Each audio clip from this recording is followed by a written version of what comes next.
የገረመኝ ዲጄ ሉና በጣም የተወደደው የሚመስለኝ ስራ በእርግጥ ዲጄነት በጣም ትልቅ ጥበብ ይጠይቃል። ሙዚቃ ካንዱ ሙዚቃ ወደ አንዱ ሙዚቃ ስትሄድ አብሮ መሄዱን ምናምን ሰው ማዝናናቱን ጠብቀ መሄድ ትልቅ ስራ ነው።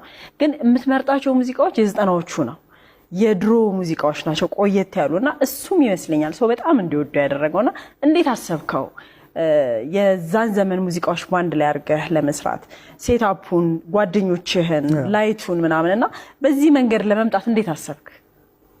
ያው ይሄ ላይ ካውን ማረገው ቦይለር ሩም ሴትአፕ ይባላል። እንዳያርጎ ዲጄው ተከቦ ዲጄ እንዲደረግ ማለት ነው። አሚን ቪዲዮ ይቀርብ ድሮን የጀመሩት እነሱ ያው የዚህ ሀገር እንትን ናቸው።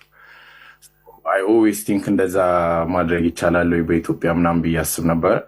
አንዳንድም ከኔም በፊት ብዙ ሰዎች አድርገዋል። ላይክ የአማ ፒያኖ ያደረጉ ነበረ፣ የአፍሮ ሃውስ ኢትዮጵያ ውስጥ ሆኖ ማለት ነው።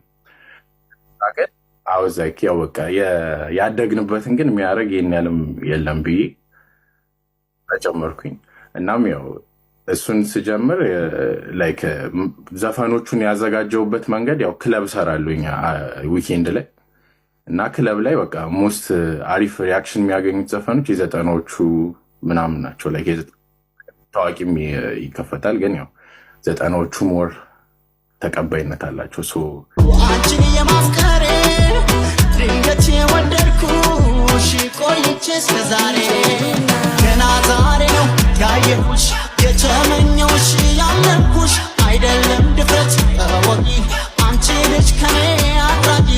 እነሱን ዘፈኖች እኔ በእኔ መንገድ ምን አድርጌ ብቀይረውና ላይክ ምን ነገር ያው የሚሰማኝ ነገር አለ። ያንን ዘፈን ሰማ ይሄንን ባረግበት አሪፍ ይሆናል እያልኩኝ ሪሚክሶች ሰርች ዳለቀድቼ ከዛ ነው የመጣው ማይዲ። ያው ከዛ ውጪ ምንድነው አንዳንድ ጊዜ የምታደርጋቸው ነገሮች አሁን የጓደኞች ራሱን የቻለ ካንተ ውጪ ሌላ ካራክተር ናቸው እነሱ ራሱ ዙሪያ ላይ ያሉ ልጆች። ከዛ ውጪ የምታደርጋቸው ቢጫ ሹራብ ያደረገው ልክ እናንተ እነሱም ብዙ ኮሜንት እያስተናገዱ ነው እዚህ ሀገር ላይ እኛ እንደምናየው ማለት ነው። ግን ስላለባበስም እናወራ። አሁን የምታደርጋቸው ቲሸርቶች ላይ የኢትዮጵያን የሆኑ አርቲስቶች በጣም ታዋቂ የሆኑትን እንደዚህ አይነት ቲሸርቶችን ነው የምትለብሰውና ከሙዚቃው ሴትአፕ ውጪ ስላለባበስ እንዴት ነበር ቀድሜ የተጨነክበት ነገር ካለ እሱን ብናወራ ብዬ።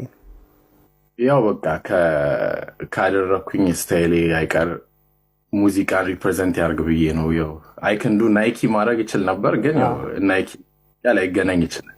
ግን ለዛ ቦታ አፕሮፕሪየት ነው ብዬ አላሰብኩ ነበር በእኔ ማለት ነው። ያው መወደውን ሰው አድርጌ ባረግ ይሻላል ብዬ ነው እነዛን ያደረኩት። ማስቲካስ